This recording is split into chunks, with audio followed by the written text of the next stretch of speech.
Hello everybody and welcome to this video by the Vaidya's Chess Hub, and in this video we are going to continue our discussion on how to conduct the opening. This time we'll try to play with the white pieces because we've already done a video with the black pieces.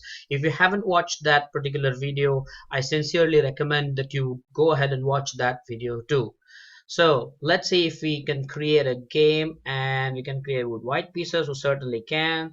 Let's select white pieces, and we are listed. There's a game with 5 minute too, but the point is that we have to play with the white pieces. So let's wait for someone to accept our challenge. In the meanwhile, I would recommend that you go ahead and watch all the videos, and really they're interesting. We'll try to cover up, we have tried so far to cover up different concepts. And coming back to this game here, I have played the pawn in the center. That's one of the things that we always look to do. I'm going to play knight to f3, develop a piece. Now I'm going to play the bishop to b5. This is known as the Spanish opening.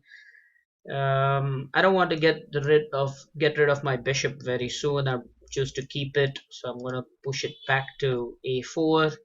Of course, I had to move the bishop because it was attacked. I'll have to move my bishop one more time because it is attacked. But black has ruined his pawn structure here a little bit, and all he has done is just keep pushing the pawns. I am ready to castle. So he has developed his knight on this square at 6, which is not the natural square for the knight, mind you. So this is definitely not what is expected. Knight to f6 would have been better. Now this move aims at opening up the center.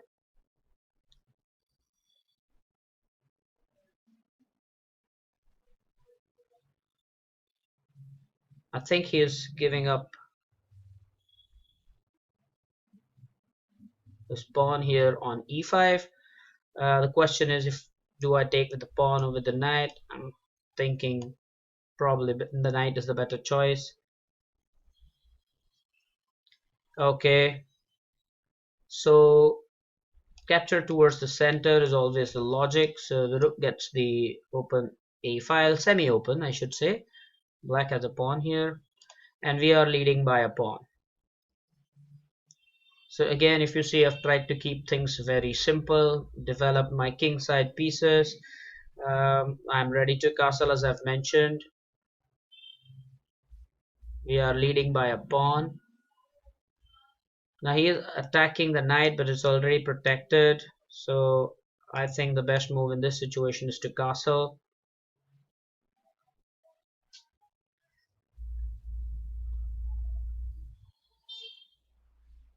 Um, our opponent is rated 1353, so that is not really high rating, but it makes sense because we have to just keep things simple and practice the opening. That is all that we aim from this video. Of course, why did I play knight c3 now? Was because this bishop was aiming at this square here. So I'm going to go back. Now the idea is very simple. I want to go for this fork here, push the pawn and go for the fork. If he understands it, he will respond accordingly. He has understood that. And well, so what we can do is play with an initiative. So we have attacked this bishop.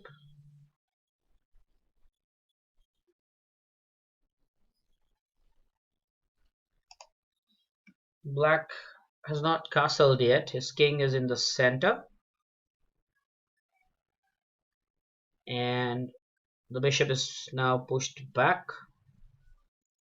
We can continue our pawn march. These pawns are looking great at the moment.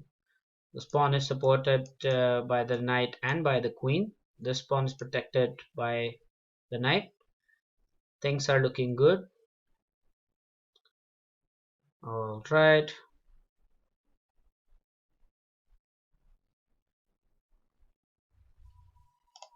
Now in this position, the only undeveloped piece is the bishop here.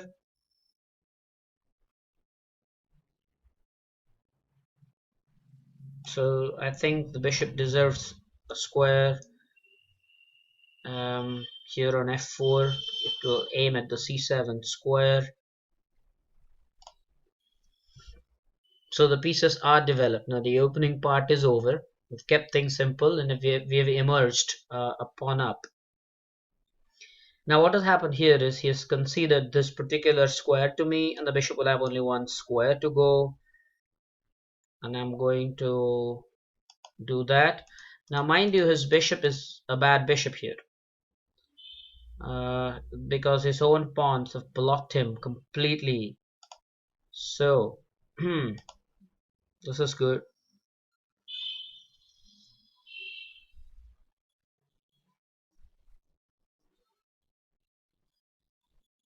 All right.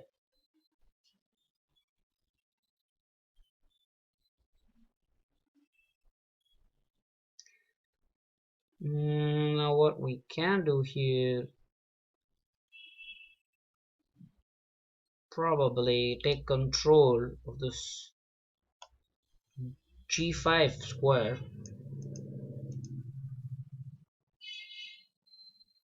and this is called connecting the rooks. The rooks are now connected. He's made the move knight to f5, and I think I'll play knight to e2. The idea being that I could drop the bishop and then get the knight on f4.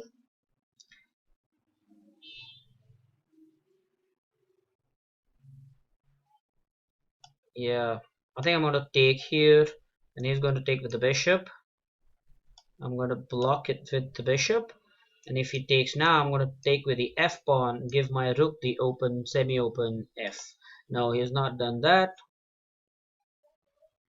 So in fact, I'm going to go ahead and attack the bishop and look forward. I look forward to push pawn even further. Okay, so he has given me a check to block it with the bishop. I think it's better to go to h1, and now this queen has to move.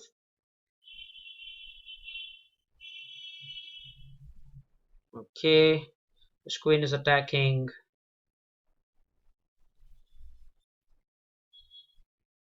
my knight here, but it's already protected. I think I can go rook f4 followed by rook h4. That would be a very good strategy. The back rank is at the moment looking okay.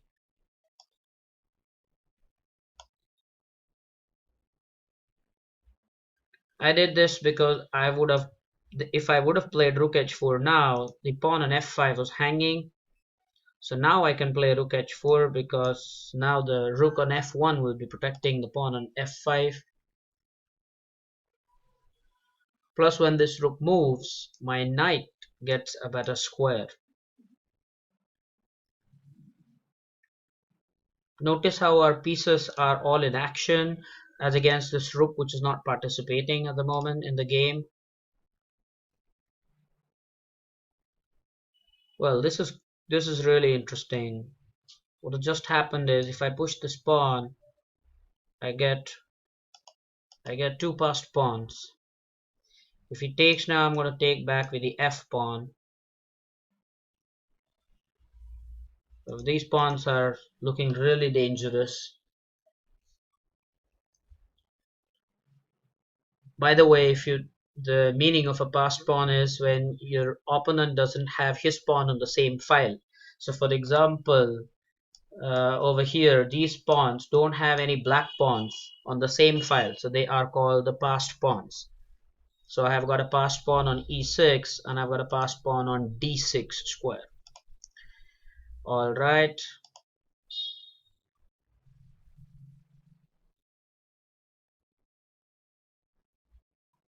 Well, it's definitely good here. It's definitely looking good, this position.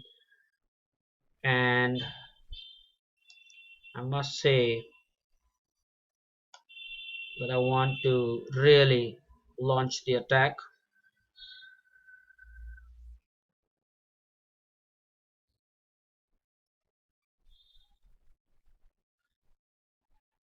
We are leading by a pawn, mind you, again.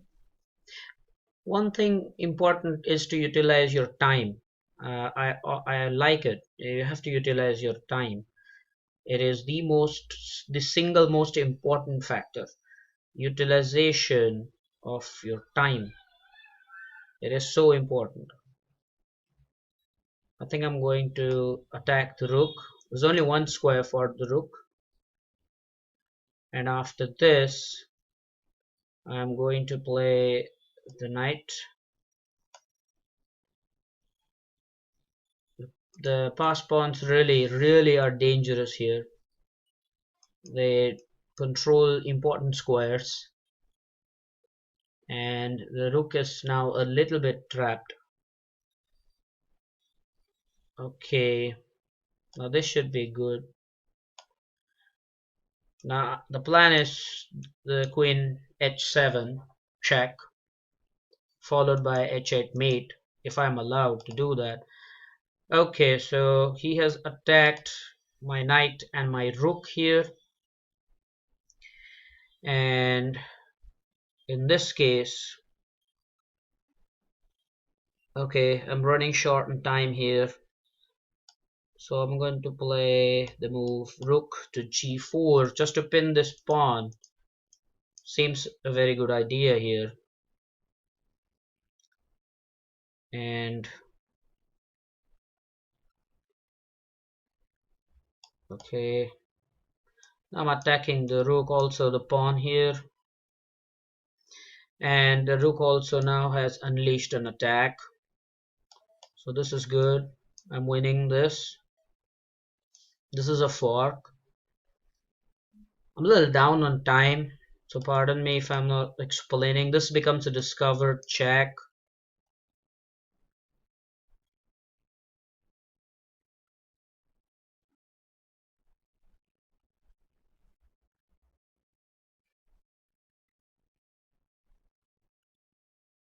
Okay, our opponent has just left, so I'm going to claim victory here. We got only 1 point playing against him, but that wasn't the point. He was lower rated. But I'm sure that you found this game interesting just because of the concepts that we studied. I won't analyze this because this video has already exceeded about 13 minutes of time. But yes, you are free to analyze this game. I enjoyed it. Basically, the opening points that we discussed. I again will say keep things simple in the opening. Just play. Have a pawn in the central squares, one of the central squares. Develop your king side, castle as soon as possible, and after developing all your pieces, then take things steady from there into the middle game. So hope that you have enjoyed this. Leave your suggestions and comments, and thank you so much for watching. But of course, please subscribe to the channel if you think we are sincere. I'll always say that. And the one thing that I always say is keep playing, keep enjoying, keep learning. And yes, I would thank you for watching this video yet again.